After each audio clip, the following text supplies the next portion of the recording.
चीन की इकोनॉमी इस समय बहुत अच्छे स्टेटस में नहीं है। अमेरिका से चीन के रिश्ते खराब होते चले जा रहे हैं। चीन जो है डेफिनेटली कोई दोस्त अपने दोस्त ढूंढ रहा है। 80% इक्विपमेंट इस समय पाकिस्तान फौज का जो है वो चीन से ही आता है। तो चीन इसमें बहुत बड़ा प्लेयर है। चीन और भारत के बीच में जिसको हम एलएसी बोलते हैं, जो बिल्कुल अनडिफाइंड है, अभी तक अनडिफाइंड है। ये मीटिंग प्राइमरीली जो है इस बॉर्डर डिस्प्यूट को रिजोल्व करने के लिए है। नॉर्थ ईस्ट का सवाल है, बांग्लादेश का सवाल है, वो भी वहां भी चीन की प्रेजेंस है। नमस्कार। मैं हूं नई दिल्ली से आपके साथ आपका हमजुबान संजीव चौहान। स्टेट मेरा हिंदी पे आज के खास मेहमान हैं, खास कार्यक्रम के मिस्टर काले काले साहब को सब जानते हैं, बहुत ज्यादा बताने की जरूरत नहीं है। एयरफोर्स भारतीय वायुसेना को जिया है लंबे समय तक, और भारतीय वायुसेना में सर्विस की, लेकिन आसपास के दुनिया के देशों की वायुसेनाओं के अंदर तक घुस के सब कुछ जानते हैं। काले साहब का जो है एयर कमोडोर साहब हैं काले साहब, और काले साहब के बारे में जो बोलते हैं वो संतुलित बोलते हैं, नेताओं की तरह नहीं बोलते हैं, एक ऑफिसर की तरह बोलते हैं, अनुभवी ऑफिसर की तरह। कार्तिक काले साहब स्टेट में हिंदी में स्वागत है। हम बात करेंगे डोभाल साहब की चीन यात्रा की। नमस्कार संजीव जी, बहुत बहुत धन्यवाद। सभी दर्शकों को मेरा नमस्कार। कार्तिक काले साहब, डोभाल साहब ही क्यों चीन यात्रा पे, जो कि राष्ट्रीय सुरक्षा संजीव जी बहुत सलाहकार हैं भारत के, अजीत डोभाल साहब ही क्यों, विदेश मंत्री क्यों नहीं? और उस स्थिति में जबकि जिनपिंग की संभावित भारत यात्रा की तैयारियां चल रही हैं, ऐसा क्यों? देखिए संजीव जी, सबसे पहले तो बड़ा क्लियर है कि जो ये स्पेशल रिप्रेजेंटेटिव्स की जो मीटिंग है, ये 2003 से ऑन है। और बीच में 2020 के बाद ये बंद हो गई थी, बिकॉज ऑब्वियसली जब हमारी सिचुएशन गलवान डोकलम और ये सब वो सब हुआ, तो उसके बाद ये मीटिंग्स बंद हो गई थी। पर ये मीटिंग्स प्राइमरीली जो है, मुख्य मुख्य कारण इनका है कि किसी तरह से जो बॉर्डर रेजोल्यूशन है वो हो जाए। देखिए, हम ऑलमोस्ट 3,500 किलोमीटर का बॉर्डर है चीन और भारत के बीच में, जिसको हम एलएसी बोलते हैं, जो बिल्कुल अनडिफाइंड है, अभी तक अनडिफाइंड है। चीन ने कई जगहों पे माना नहीं है और हम भी कई जगहों पे मानते नहीं है। वो लाइन ही नहीं है, अंग्रेजों ने एक लाइन खींच दी, बस उसको उन्होंने बॉर्डर बना दिया। परंतु वो सच में जो है वो लाइन ऑफ एक्चुअल कंट्रोल है, जहां हम एक्चुअली फिजिकली प्रेजेंट है, और सिमिलरली उसी तरह से जहां चीनी फिजिकली प्रेजेंट है। तो क्योंकि ये मीटिंग प्राइमरीली जो है इस बॉर्डर डिस्प्यूट को रिजोल्व करने के लिए है, तो उस हिसाब से जो राष्ट्रीय सुरक्षा सलाहकार हैं वो सही पर्सन है इस मीटिंग में जाने के लिए। देखिए, that is the first thing. अब उसके साथ साथ क्या होता है कि मैं ये मानता हूं कि जब भी कभी किसी ऐसे सीनियर लेवल पे कोई मीटिंग होती है, तो उसके कई सारे जो है सामरिक दृष्टि से भी कई कारण और भी होते हैं जो उसमें अटैच किए जाते हैं, और फिर सही आदमी को उस मीटिंग के लिए भेजा जाता है।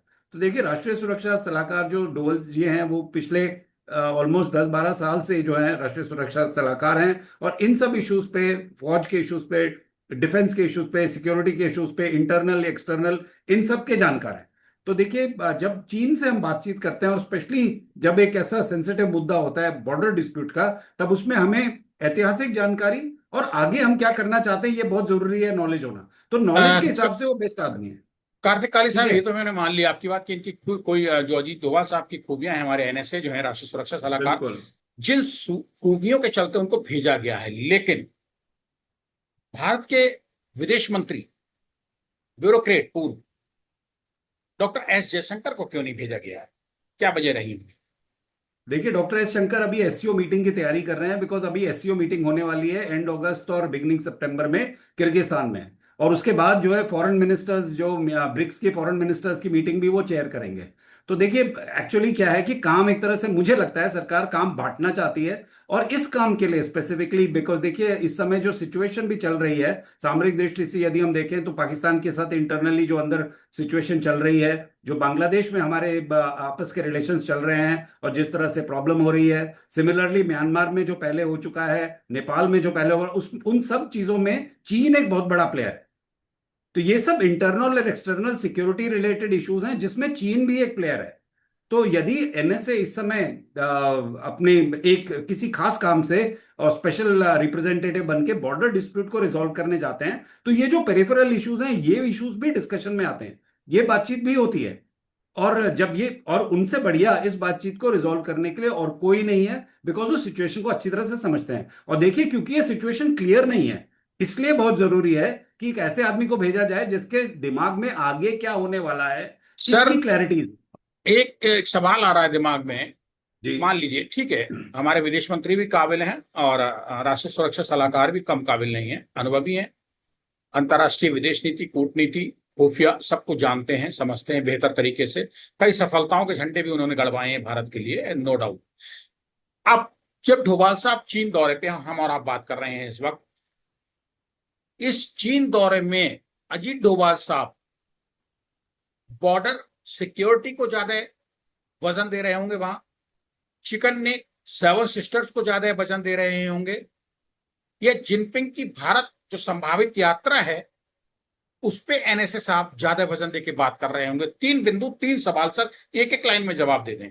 बिल्कुल सही बोला सतीश, आपने बिल्कुल सही पकड़ा संजीव जी। सबसे पहला पॉइंट तो ये है कि जिस काम के लिए वो गए हैं, बॉर्डर डिस्प्यूट रेजोल्यूशन, वैंग यी के साथ मीटिंग है फॉरेन मिनिस्टर के साथ, तो ऑब्वियसली जो है सबसे पहला जो पॉइंट आएगा वो बॉर्डर डिस्प्यूट रेजोल्यूशन का ही है, उसमें सबसे ज्यादा समय व्यतीत होगा। लेकिन क्योंकि ये मीटिंग ऐसे समय पे हो रही है जिस समय जो है पाकिस्तान के साथ हमारे टेंशन बढ़ रहे हैं, और इसलिए बढ़ रहे हैं बिकॉज अभी कुछ दिन पहले ही पाकिस्तान ने जो है अपनी मिलिट्री प्रेजेंस, जो चीन से खरीदे हुए कुछ नई आर्टिलरी गन्स हैं जिसको SH-15 गन्स बोलते हैं, वो जो है 250 इन नंबर, और हमारे जो पंजाब के साइड का बॉर्डर है उस तरफ बढ़ाई हैं।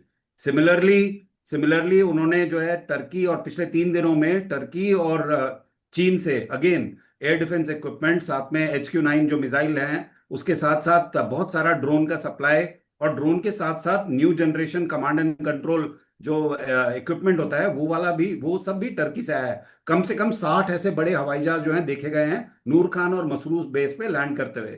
तो ये जो इंफॉर्मेशन है, इसके साथ साथ डेफिनेटली मुझ जैसे थिंकर को भी जो इस चीज का ध्यान रखता है, लग रहा है कि कुछ ना कुछ पाकिस्तान में बन रहा है।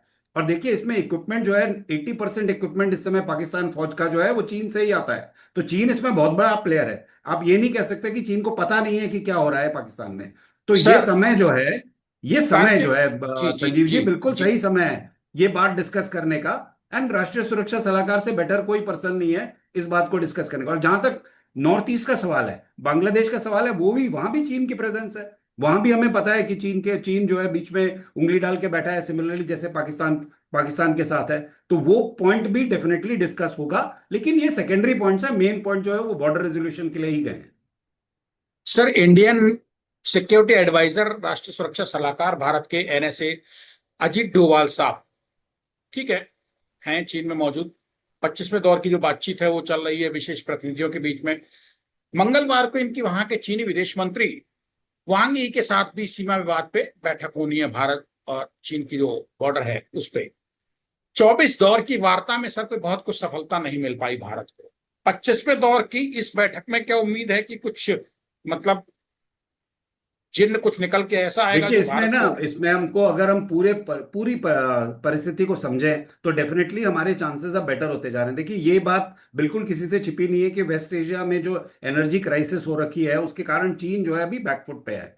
चीन की इकोनॉमी इस समय बहुत अच्छे स्टेटस में नहीं है, अमेरिका से चीन के रिश्ते खराब होते चले जा रहे हैं, और जिसके कारण चीन जो है डेफिनेटली कोई दोस्त, अपने दोस्त ढूंढ रहा है। देखिए इस समय दुनिया के 2 बड़े देश जो हैं, सबसे बड़े, नंबर 1 और नंबर 2, अमेरिका और चीन, अकेले पड़ गए हैं। पहले अमेरिका हमेशा यूरोप के साथ नेटो अलायंस में रहता था, परंतु अब वो अकेला पड़ रहा है। चीन किसी भी मिलिट्री अलायंस में किसी भी देश के साथ कभी नहीं रहा है, तो वो भी अलग पड़ रहा है एक तरह से। ठीक है ना। और तीसरा जो ग्रुप बन रहा है, जिसको हम भारत का जो ग्रुप है, वो एक अलग तरीके का ग्रुप है जो हमेशा आपस में म्यूचुअल रिस्पेक्ट और कोऑपरेशन पे ही बना है। तो नाउ अब इस समय जो प्रॉब्लम हो रही है, वो चीन अपने साथ कोई ऐसा मार्केट ढूंढ रहा है अपनी इकोनॉमिक रिवाइवल के लिए, जहां पर वो अपना प्रेजेंस बना सके। और भारत से बड़ा मार्केट कोई नहीं है। देखिए चीन का बहुत बड़ा फेलियर इकोनॉमिकली इस समय भारत में मार्केटिंग नहीं कर पाना है। और वो मार्केटिंग जो है वो तभी संभव है जब भारत और चीन के बीच में आपस में रिश्ते अच्छे हों, और वो रिश्ते तभी अच्छे होंगे जब सबसे बड़ी बॉर्डर की प्रॉब्लम रिजॉल्व होगी। तो देखिए ये सब कनेक्टेड है, ये सब चीजें कनेक्टेड है आपस में, इनको आप अकेले नहीं देख सकते। या अभी अभी जो सर, जो दर्शक हमारे साथ जुड़े हैं स्टेटमेंट हिंदी पे, मैं उनसे कहना चाहूंगा, हमारे खास मेहमान खास कार्यक्रम के अजीत डोभाल साहब जो है राष्ट्रीय सुरक्षा सलाहकार भारत के, जो चीन की यात्रा पे हैं और वहां मौजूद हैं। कुल मिला के हम बात कर रहे हैं एयर कमांडर भारतीय वायुसेना के रिटायर्ड कार्तिक काले साहब से, जो बहुत कुछ बोलते हैं लेकिन बड़े नाप तोल के बोलते हैं। वो अल्लाह से दूर रहते हैं, चीख पुकार से दूर रहते हैं, टीवी की शाम की पंचायतों में बोलते हैं, लेकिन वहां भी एक भीड़ से अलग नजर आते हैं। सर इसके लिए आपका शुक्रिया, देश की तरफ से शुक्रिया। अजीत डोभाल साहब चीन के दौरे पे हैं, बातचीत चल रही है सर। डोकलाम डॉक्ट्रिन, अरुणाचल सीमा, चिकन नेक का भूगोल, इतिहास, इस सब पे बातचीत होगी। इसके साथ साथ सर ब्रिक्स सम्मेलन में जो अगले महीने होने जा रहा है नई दिल्ली में भारत में, उसमें चीन के राष्ट्रपति शी जिनपिंग के भारत आने की संभावनाएं हैं। जी। क्या सर शी की भारत यात्रा ये ब्रिक्स में अंतरराष्ट्रीय स्तर पे, कूटनीति के स्तर पे, विदेश नीति के स्तर पे, सामरिक रणनीति के स्तर पे भारत को लाभकारी कुछ होगी, और किस नजर से? बिल्कुल होगी, इसमें कोई बात नहीं संजीव जी। सबसे बड़ी बात यह है कि जैसे ही जो शी जिनपिंग जैसे स्टेचर का लीडर जैसे ही भारत में आता है, वैसे ही कई दरवाजे जो हैं खुल जाते हैं बातचीत के। सबसे पहले तो यह है कि बातचीत के लिए दो लोगों की जरूरत होती है। प्रधानमंत्री तो हमारे हैं ही, और मीटिंग भी जो है ब्रिक्स का सम्मेलन भी है, परंतु चीन की बहुत जरूरत है। यदि चीन के प्रीमियर शी जिनपिंग नहीं आते हैं तो डिसीजंस जो हैं वो चीन के बिना लिए जा सकते हैं ब्रिक्स में, जो एक बहुत ही अजीब सी सिचुएशन हो जाएगी। एंड डेफिनेटली मैं जहां तक जानता हूं, मैं समझता हूं, चीन बिल्कुल नहीं चाहेगा कि उसकी प्रेजेंस के बिना ये मीटिंग किसी भी तरह सक्सेसफुल हो। तो चीन डेफिनेटली, मेरे विचार से शी जिनपिंग यहाँ डेफिनेटली आएंगे। उससे एक और बहुत बड़ा मैसेज जाता है कि भारत को वो इंपॉर्टेंट समझते हैं और भारत के साथ अपने रिश्ते बदलने के लिए चीन तैयार है। ये मैसेज आना बहुत जरूरी है। ये मैसेज नहीं आया तो ये चीन के लिए भी बहुत बुरा है, और भारत के लिए तो खैर हम अपने आत्मनिर्भरता की राह पे चल पड़े हैं, तो हमारी राह थोड़ी और लंबी हो जाएगी यदि हमें चीन का साथ नहीं ना सर, मिला तो। मैं बस बताना चाहूंगा जो स्टेट मेरे हिंदी के साथ दर्शक जुड़े हैं, अपने मन की बात, हमारा प्रोग्राम कैसा लगा आपको? बहुत शोर शराबा तो नहीं था, हम जहां जिस प्रोग्राम के लिए आए हैं, जो हम कहना चाहते हैं मकसद में कामयाब हुए नहीं, आप तक हमारी बात पहुंची नहीं। देश के हित की बात, अंतर्राष्ट्रीय हितों की बात हमारे दर्शकों तक पहुंच पा रही है नहीं स्टेट में रखे। सीधे अपने मन की बात सीधे सीधे लिख दीजिएगा कमेंट बॉक्स में, आपके कमेंटों को पढ़ते हैं। आपके कमेंट हमारे लिए भीड़ का हिस्सा नहीं है। बहरहाल सर, बात पे लौटते हैं। एनएस अजीत डोभाल और वांग ई यानी कि चीन के विदेश मंत्री, इन दोनों के पास सर विशेष प्रतिनिधि का पद है, और ये व्यवस्था सन 2003 में शुरू की गई थी, अगर मैं बिल्कुल। गलत नहीं हूं, मेरी नॉलेज जी जी, अगर गलत नहीं सर 2003 आप। से। इसका मकसद दोनों देशों के बीच 3,488 किलोमीटर लंबी अंतर्राष्ट्रीय सीमा के विवाद को सुलझाना था। विशेष प्रतिनिधियों का मेन उद्देश्य, इसमें कभी प्रगति रही कभी नहीं रही। 2020 में गलवान घाटी में सर जो झड़पें हुई हैं दोनों देशों की सेनाओं के बीच सीमा पे, उसके बाद पूर्वी लद्दाख में बने तनाव के कारण बातचीत लगभग 5 साल तक बिल्कुल डंप रही, गड्ढे में पड़ी रही। बिल्कुल। जी। दिसंबर 2024 में, यानी कि अब से करीब 1.5-2 साल पहले, 2.5 साल 1.5-2 साल पहले, तब दोबारा शुरू हुई थी, जब बीजिंग में 23वां इसी मीटिंग का, यानी कि एनएसए भारत के और उधर के चीन के विदेश मंत्री के, यानी कि जो विशेष प्रतिनिधियों की जो मीटिंग हुई थी 2004 में, तो 23वां दौर था। लेकिन सर उसमें भी कोई बहुत नहीं निकल के आई। पिछले साल जो बातचीत अगस्त महीने में हुई थी दिल्ली में, वहां भी 24वें दौर में कोई नहीं निकल के, 25वां दौर सर शुरू हो रहा है। फिलहाल हम उम्मीद कर सकते हैं सर कि कुछ ना कुछ सकारात्मक निकलेगा। लेकिन सर चलते चलते आपके ही जवाब से एक सवाल है, वहां उसके बाद हम विराम देंगे बातचीत को। इसको कि आपने कहा था कि चीन पाकिस्तान में बनने वाले भारत का पड़ोसी देश, दुश्मन देश, उससे के द्वारा इस्तेमाल ज्यादातर हथियार जो भारत के खिलाफ इस्तेमाल होते हैं चीन में बनते हैं। तो क्या सर एनएसए अजीत डोभाल चीन को इस नजर से काबू करने गए हैं, या सर पाकिस्तान का गला घुटेगा, दम घुटेगा इस विशेष प्रतिनिधि के रूप में एनएसए अजीत डोभाल की चीन यात्रा से? संजीव जी, ऐसा होता है कि इंटरनेशनल रिलेशंस और कस्टम जब इस तरह की बातचीत होती है तो उसमें कई चीजें होती हैं जो बड़े ओपनली नहीं, परंतु साइडलाइंस में बातचीत करी जाती है, पर्सनल लेवल पे बात होती है, ऑफिशियल नहीं होती, परंतु उससे जो है बड़े संकेत मिल जाते हैं कि आदमी दूसरी तरफ क्या सोचता है। और ये आदमी जो वांग ही है वो नंबर 2 है शी जिनपिंग के, और जो शी जिनपिंग सोचते हैं वही वांग ही भी सोचेंगे, ये डेफिनेटली सच है। तो एनएसए का जो मेरे मेरे विचार से जो एनएसए इन सब चीजों पे आउट ऑफ ऑफिशियली, जैसे बोलते हैं ना आप, कि अनऑफिशियली बातचीत करेंगे, तब ये ढूंढने की कोशिश करेंगे कि ये मैसेज हमारी तरफ से चीन को चला जाए कि यदि आप चाहते हैं कि हमारे रिश्ते जो हैं अच्छे बने रहें, यदि आप चाहते हैं कि आप एक ट्रेडिंग पार्टनर भारत के मार्केट में एंटर करें, तो हम कंसेशंस तो डेफिनेटली देने को तैयार हैं, वो हमारे लिए भी अच्छा है, परंतु वो कंसेशंस तभी दिए जा सकते हैं जब दो मेजर प्रॉब्लम सॉल्व होंगी। एक, बॉर्डर की प्रॉब्लम जो है उसको कम से कम एटलीस्ट उसकी शुरुआत हो जानी चाहिए कहीं ना कहीं सॉल्यूशन की, और दूसरी बात जो है वो है कि पाकिस्तान को इस तरह का सपोर्ट कि वो जो हमारे अगेंस्ट वो हथियार इस्तेमाल करे।